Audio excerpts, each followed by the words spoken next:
אז בעצם אני מנסה להסתכל על התקופה הזו, ממש היו לך שני נתיבים, זה היה נתיב אחד, ישירות לכלא, או למצוא את עצמך זרוק באיזה פינה ברחוב, ובזכות ההחלטה הזו הרגעית, שאבא שלך לוקח, ויותר נכון אתה לוקח, כי אתה מחליט לאמץ אותה, אתה יושב איתי פה היום עם הרקורד הזה. לגמרי, אני חושב שהפנימייה, היא פשוט נתנה לי את המקום להיות מי שאני. בלי מסכות. היא פשוט נתנה לי להרגיש ילד. כאילו, מה שאני צריך יש.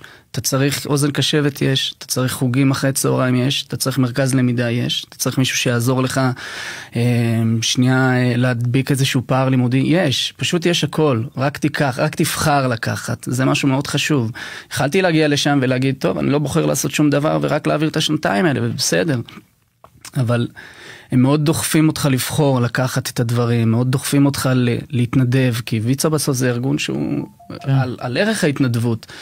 אז מאוד מחדירים בך בצורה מאוד מאוד יפה את כל העניין הזה של תעשה טוב לעולם, כי דרך זה אתה קודם כל משפיע, ובית אתה לוקח לעצמך כל כך הרבה דברים לאישיות שלך.